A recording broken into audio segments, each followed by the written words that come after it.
Je me tourne maintenant vers Axel May pour la lecture de la presse française de ce vendredi. Bonjour Axel. Bonjour. En France, on aime bien visiblement organiser des scrutins alors que les élections régionales ont lieu en décembre prochain. Le Parti socialiste organise durant 3 jours un référendum sur l'union de la gauche. Les électeurs devront répondre à une seule question face à la droite et à l'extrême droite. Souhaitez-vous l'unité de la gauche et des écologistes aux élections régionales organisées à partir de ce matin et jusqu'à dimanche? Ce référendum est ouvert à tous ceux qui se sentent proches de la gauche. Et Libération revient sur la genèse de ce scrutin annoncé par surprise il y a un mois par le premier secrétaire du PS, Jean-Christophe Cambadélis, qui espère mobiliser 300 000 électeurs. Cambadélis, c'est monsieur 300 000 votes, comme le surnomme avec humour Libé. L'idée de mettre en place ce vote serait née un soir d'été au siège du Parti socialiste, rue de Solferino, raconte Libération. Cambadélis se demande comment contrer la progression annoncée de la droite républicaine et du Front National au régional. Et il a l'idée d'organiser ce référendum pour mobiliser, souder les troupes. Sur le papier, l'idée peut séduire, commente Libération. Sur le terrain, c'est un chouïa plus compliqué. L'abstention risque d'être forte et les autres formations de gauche, écologistes en tête, voient ce scrutin comme une blague, comme un coup de com' de Cambadélis. Et le Figaro y voit même les ambitions contrariées du Parti socialiste. Oui, comme Libé d'ailleurs, le Figaro constate que l'ambiance n'est pas à l'unité, tout en rappelant que le Premier ministre Manuel Valls a tout de même salué un coup de maître.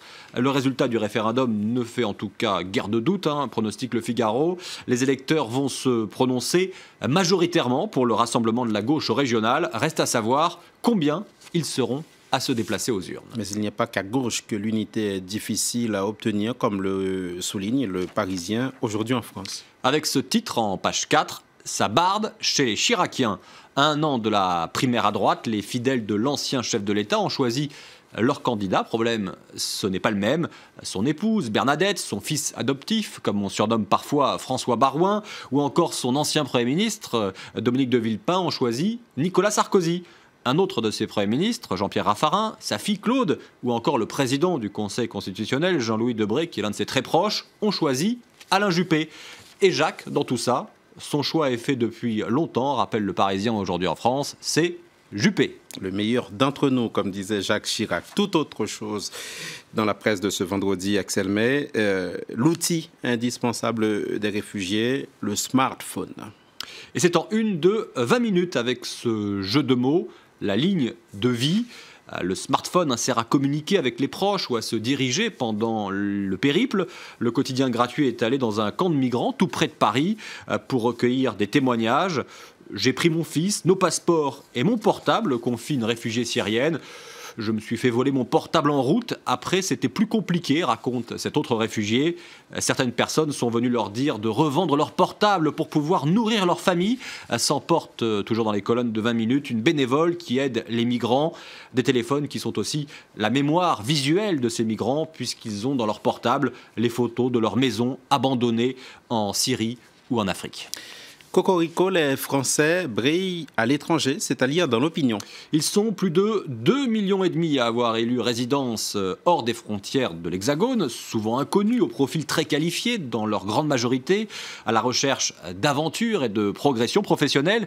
Ils portent haut les couleurs de la France, écrit le journal d'inspiration libérale, qui propose une série de portraits de ces Français. Il y a par exemple Bernard Liotto, cofondateur de Business Objects, première société européenne à avoir été cotée au Nasdaq en 1994, ou encore Ariane Daguin, qui incarne, selon le journal, la gastronomie française. Fille d'un chef étoilé, elle a créé, voici 30 ans, D'Artagnan, première entreprise de foie gras aux États-Unis, et revendique 100 millions de dollars de chiffre d'affaires. Eux aussi, on aimerait bien qu'ils brillent. Eux, ce sont les rugbymen français. Match couperet crucial, décisif, demain soir, quart de finale de la Coupe du Monde à Cardiff contre la Nouvelle-Zélande. L'heure du verdict, titre l'équipe.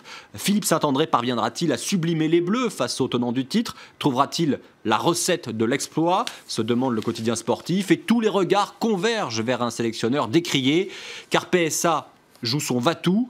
On sait depuis plusieurs mois qu'il sera remplacé par le Toulousain Guy Novès après le mondial. Et face aux All Blacks, PSA a l'occasion de redonner un peu d'éclat à son mandat le plus médiocre pour l'instant de l'histoire du rugby français. L'équipe parle même de fissure entre lui et ses joueurs. La revue de presse d'Axel May. Merci Axel.